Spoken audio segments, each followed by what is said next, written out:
नमस्कार, स्वागत है आपका न्यूज गंगा पर और मैं हूं आपके साथ अनु भारद्वाज।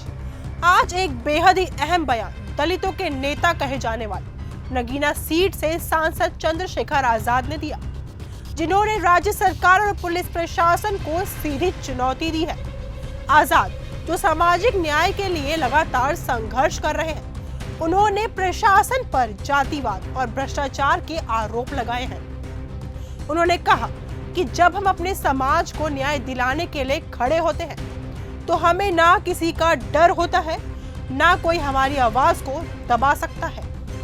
आज छत्तीसगढ़ में पुलिस और प्रशासन जो जातिवाद और कुंठा से भरे हुए हैं, हमारे लोगों पर गलत तरीके से कार्यवाही कर रहे हैं। सरकार और पुलिस वालों, सुन लो, अब तुम हमारी ताकत को समझोगे। तुम हमें डराने की कोशिश करो, लेकिन याद रखो, समाज के मजबूत हाथों से तुम कभी नहीं बच सकोगे।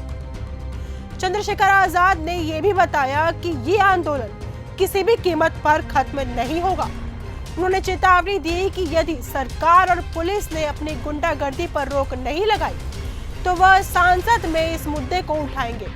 और वह ये भी कहते हैं कि अगर सरकार ने इस जुल्म पर कार्रवाई नहीं की तो वे खुद के खिलाफ चल रही जांचों के दस्तावेज खोलेंगे और इस जुल्म को उजागर करेंगे।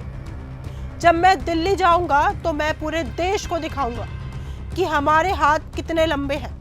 तुमने हमारे लोगों को जो गाली दी है वो सब तुम याद रखोगे। ये बयान छत्तीसगढ़ सरकार और पुलिस प्रशासन के लिए एक स्पष्ट चेतावनी है। अब सवाल ये उठ रहा है कि राज्य सरकार और पुलिस प्रशासन इस मामले को शांत करने की कोशिश करेंगे या फिर इसे और उग्र होने देंगे। चंद दिनों में छत्तीसगढ़ की राजनीति में ये घटना एक नया मोड़ ले सकती है। ये समय आने पर ही पता चलेगा कि चंद्रशेखर आजाद की चेतावनी का असर होगा या नहीं। अब आप खुद देखिए कि चंद्रशेखर आजाद ने क्या कहा।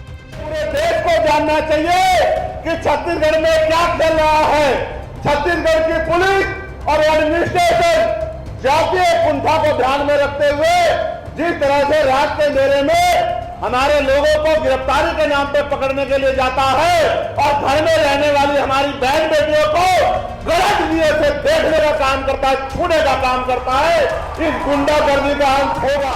मैं जब दिल्ली में जाऊंगा और पार्लियामेंट का सत्र आएगा, आप जानते हैं मैंने पहले भी इस मामले को पार्लियामेंट में उठाया था, लेकिन इस बार मैं वचन देता हूं कि वेल में जाके और स्पीकर साहब से प्राइम मिनिस्टर से जवाब मांगूंगा और मिनिस्टर से जवाब मांगूंगा कि ये जो गुंडागर्दी छत्तीसगढ़ सरकार कर रही है, क्या ये आपके इशारे पे कर रही है या यहाँ के तानाशाह गृह मंत्री और मुख्यमंत्री जिनको ऐसा लगता है कि उस सतनामियों को कुचल देंगे, ये उनकी इच्छा है।